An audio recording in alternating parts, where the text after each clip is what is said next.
Alors, moi, avant de venir même sur Sonko Diomaye, certains détails, qui a tort, qui a raison, je dis que c'est dommage, tout ça pour ça, tous les sacrifices ces dernières années, économiques, humains, ces jeunes morts pour soi-disant un projet.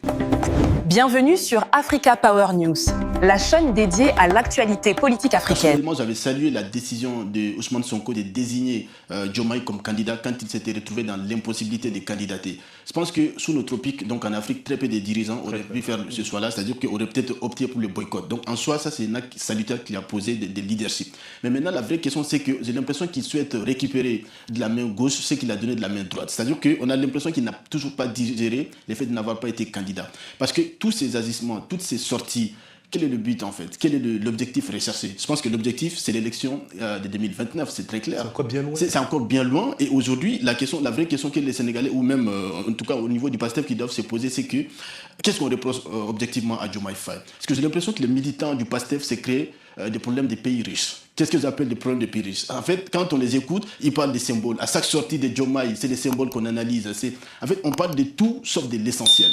Et donc aujourd'hui, alors que l'essentiel devrait être le panier de la ménagère, l'école, les hôpitaux, dans nos pays, c'est aussi ça, l'urgence sociale. Mais on ne parle pas de ça, on parle que des symboles, tout ça. Donc je pense qu'aujourd'hui, il est temps de clarifier la situation. Parce que quand il appelle la cohabitation douce, ça, c'est l'oxymore, ça. C'est-à-dire qu'il ne peut pas avoir la majorité à l'Assemblée, avoir un président qui est issu de son parti et appeler encore ça cohabitation. Je ne vois pas en quoi c'est une cohabitation. À ce moment-là, si c'est une cohabitation, il faut faire une clarification. Il peut prendre le pari que, vu la popularité encore de Sonko, il peut avoir la majorité une nouvelle fois à l'Assemblée, mais au moins, ça aura le mérite d'être sur une ligne qui est totalement différente de celle du président. Et en ce moment-là, le PASTEF sera le seul comptable du bilan parce que jusqu'ici, on a l'impression qu'il n'assume pas les pouvoirs dont il est détenu. Vous appelez clairement une dissolution. Hein. Clairement, je pense que c'est la seule solution. Parce qu'en fait, la position de Sonko aujourd'hui, c'est comme si vous êtes dans une voiture, vous accélérez en même temps, vous freinez. C'est-à-dire que ça crée une situation de blocage. Et si les constituants ont donné la possibilité au président de la République de dissoudre l'Assemblée, eh bien, c'est pour sortir des situations comme celle-ci, des situations de blocage. C'est la première fois qu'on est dans cette configuration, à savoir qu'un président qui sort de prison 10 jours, élu au premier tour 54% par les Sénégalais, après avoir été désigné, comme Brahim l'a dit, par le candidat naturel, à qui on pensait qu'il allait briguer le poste de président. Une fois arrivé, ce président, en tout cas, il a démissionné de son parti, de son poste de secrétaire général, parce qu'il n'avait pas l'obligation. Dans nos textes du parti, c'est plutôt le président du parti qui doit démissionner, mais pas le secrétaire général. Dans l'optique, en tout cas, cette démission, c'était de se mettre au-dessus de la mêlée. Donc, pour moi, je pensais qu'on avait, en tout cas, lancé une nouvelle phase, en tout cas, de l'histoire politique du Sénégal, et que le président, en tout cas, Diomaye, moi, ce que je n'ai pas compris, c'est que quand Birahim parle aujourd'hui, quand on écoute l'exposé qu'il a fait, on parle plutôt de Ousmane Sonko au lieu de parler du président Diomaye. Et j'aime bien qu'on nomme les problèmes parce que là, le problème. C'est le problème. C'est parce que, en fait, je pense que c'est ne pas avoir d'objectivité de dire que le problème, c'est Ousmane Sonko en réalité. Parce que le véritable problème ici, on parle d'un fait, c'est que le président qui est du parti PASTEF est allé en train de chercher des alliés politiques, alors qu'il a les alliés politiques naturels, le parti qu'il a fondé, parce qu'il est membre fondateur quand même de PASTEF, il ne faut pas l'oublier. C'est comme si vous aviez votre maison, vous arrivez à un moment donné, vous dites que mais je vais aller chercher d'autres personnes, et alors que j'ai ma maison, ou j'ai toute ma famille, j'ai la majorité à l'Assemblée nationale. Donc là, moi, je dirais que c'est plutôt, on est dans une phase où c'est le président qui est en train de transhumer en réalité. C'est-à-dire qu'on gagne les élections, on a une majorité, on a l'Assemblée nationale, on a tout pour gouverner. Et là, on est dans des calculs politiques. Moi, c'est ça ma déception plutôt. C'est qu'au lieu de se concentrer sur l'essentiel dans des calculs politiciens, à savoir que je vais aller chercher une coalition qui est composée de plusieurs membres dont on ne connaît même pas le poids politique, qui n'ont pas de poste, qui ne dirigent quasiment aucune localité. En tout cas, ceux qui se sont déclarés, qui sont connus aujourd'hui, ne dirigent aucune localité, n'ont aucun poids politique. Donc, je ne comprends pas en fait l'intérêt, parce que je pense que le président sera perdant sur tous les visions de Ousmane Sonko. Ousmane Sonko est cohérent avec lui-même. Et que, d'ailleurs, effectivement, Ousmane Sonko est cohérent. C'est-à-dire qu'ici, si on parle d'incohérence, c'est plutôt le président qui est incohérent. Ousmane Sonko est sur une ligne droite. Il est venu, il a désigné son dauphin, s'il a gagné, il gouverne avec ses équipes, avec ses hommes. C'est ce qu'il a toujours dit. Ça ne veut pas dire qu'on exclut les autres Sénégalais.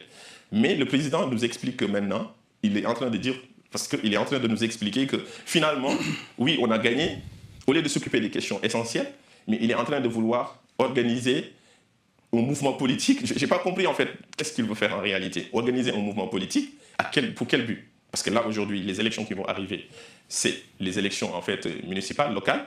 Donc c'est les élections pour les maires, donc ça ne va pas modifier la composition de l'Assemblée nationale. Si tant est que ce que vous dites, c'est plutôt de constituer ce mouvement-là, d'aller avec sa liste coalition Diomaye, éventuellement. Mais ça, si on se projette plus loin, c'est peut-être pour les prochaines élections 2029, parce qu'on peut être parrainé par des élus locaux. Au nombre de, je pense, 120 élus locaux. On peut être parrainé par des élus locaux, si ce n'est pas des parlementaires. Donc s'il veut participer avec sa coalition Diomaye, je pense qu'il n'y a pas de problème à cela. Mais il faut qu'il ose sortir comme Ousmane Sonko l'a fait. Moi, Ousmane Sonko, on peut l'aimer, on peut le détester, mais il est clair.